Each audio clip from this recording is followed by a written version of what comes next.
Hamas और Hezbollah के बाद अब यमन के हूती विद्रोहियों ने भी इजराइल से पंगा लेना शुरू कर दिया है। यमन के हूतियों ने बुधवार सुबह इजराइल पर हमले की धमकी दी है। इससे पहले हमास और हिजबुल्लाह ने भी इजराइल पर हमला करके अपनी बर्बादी की तस्वीरें देख चुके हैं। अब यमन के हूतियों ने चेतावनी दी कि गाजा पट्टी में भेजी जाने वाली सहायता सामग्री को रोकने की वजह से पश्चिम एशिया के जल क्षेत्र से गुजरने वाले इजरायली जहाजों को निशाना बनाया जाएगा।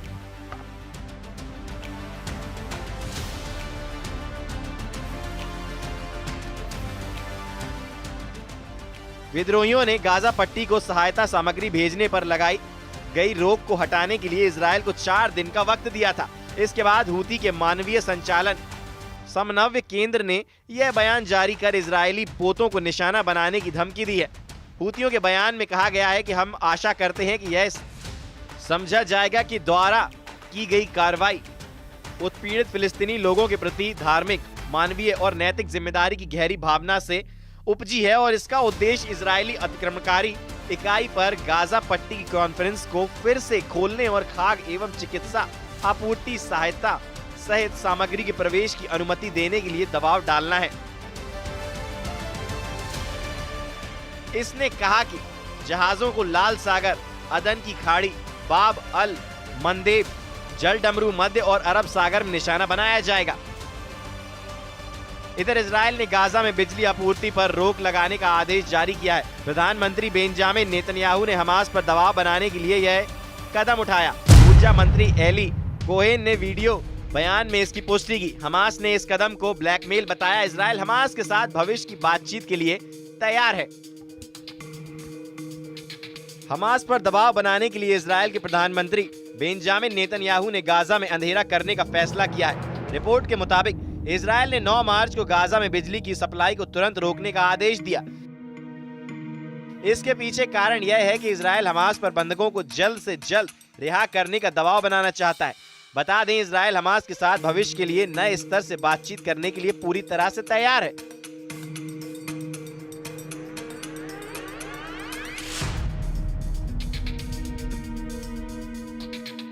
इजराइल ने रविवार 9 मार्च को गाजा में बिजली आपूर्ति पर रोक लगाने का आदेश दिया। इजराइल के ऊर्जा मंत्री एली कोहेन ने एक वीडियो बयान जारी कर कहा, मैंने अभी गाजा पट्टी में बिजली आपूर्ति को रोकने को लेकर आदेश दिया है। इससे पहले इजराइल की ओर से फैसला लिया गया कि हमास के युद्धग्रस्त इलाके में सभी राहत आपूर्तियों को रोक दिया जाए। एक हफ्ते बाद ही इजराइल ने गाजा में बिजली सप्लाई रोकने का फैसला लिया। तो वहीं हमास ने इजराइल के बिजली कटौती और राहत आपूर्ति पर रोक के आदेश को साफ तौर पर ब्लैकमेल करार दिया है। इजराइल हमास युद्ध विराम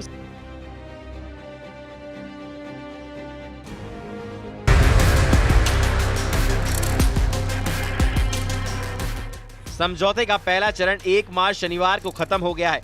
दोनों पक्षों ने फिर से युद्ध में वापसी करने पर असहमति जताई।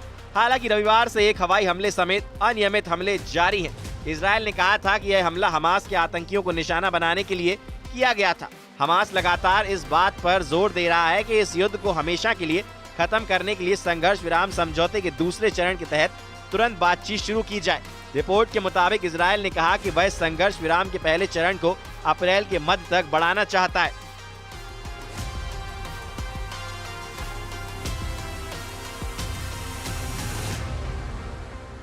वहीं यमन के हौती समूह ने लाल सागर, अरब सागर, अदन की खाड़ी और बाब अल मंदाब जल डमरू मध्य में इजरायली जहाजों पर हमले फिर से शुरू करने की घोषणा की है। हौती सैन्य प्रवक्ता याहा सरिया ने मंगलवार को हौती द्वारा संचालित अल मसीरा टीवी पर प्रसारित एक बयान में कहा कि फिलिस्तीनियों का समर्थन करने और गाजा में सहायता के प्रवेश के लिए सीमा पार फिर से खोलने के लिए इजराइल पर दबाव बनाने के लिए हमले फिर से शुरू किए गए हैं।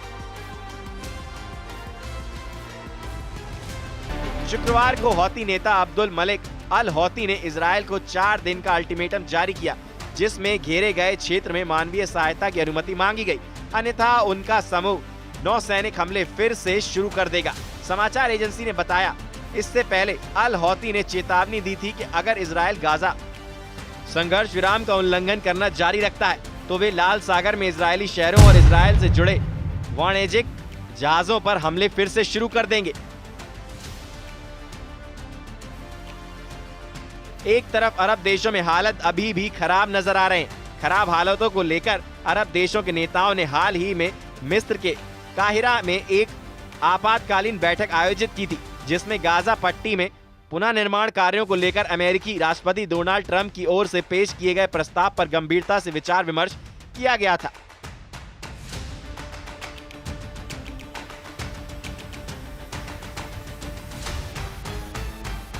जाहिर है कि राष्ट्रपति ट्रंप ने प्रस्ताव दिया है कि मिस्र और जॉर्डन गाजा पट्टी में रहने वाले फिलिस्तीनियों को अपने देशों में बसा लें। इसके साथ ही उन्होंने यह भी प्रस्ताव दिया है कि गाजा पट्टी को मिडिल ईस्ट रिविएरा यानी एक पर्यटन स्थल के रूप में विकसित किया जाए। अरब लीडर्स ने ट्रंप के इस प्रस्ताव पर विचार किया, लेकिन इस पर उनमें सहमति नहीं बन पाई और आखिर में उन्होंने गाजा के लिए मिस्र की पुनर्निर्माण योजना पर अपनी रजामंदी जताई। काहिरा में अरब देशों के नेताओं की मौजूदगी में जो भी फैसला हुआ है, उम्मीद भी ऐसे ही किसी निर्णय की थी। कहीं ना कहीं ट्रंप भी इस समस्या का कुछ ऐसा ही हल चाहते थे। कहने का मतलब है कि यह अरब देशों के नेतृत्व में फिलिस्तीन मुद्दे और हमास व इजरायल के बीच संघर्ष का एक फौरी समाधान है। गाजा पट्टी में हमास की भूमिका बेहद अहम है और वहां के राजनीतिक भविष्य को निर्धारित करने में और पुनर्निर्माण की कोशिशों के केंद्र में हमास जरूर होना चाहिए।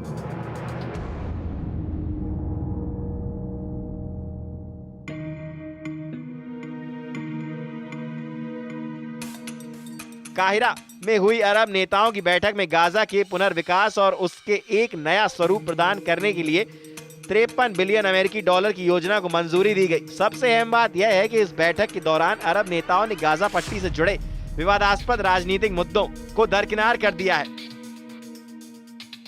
इनमें हमास को गाजा पट्टी का प्रमुख राजनीतिक और सैन्य किरदार मानने एवं इजरायल की सुरक्षा चिंताओं से जुड़े महत्वपूर्ण मुद्दे शामिल थे।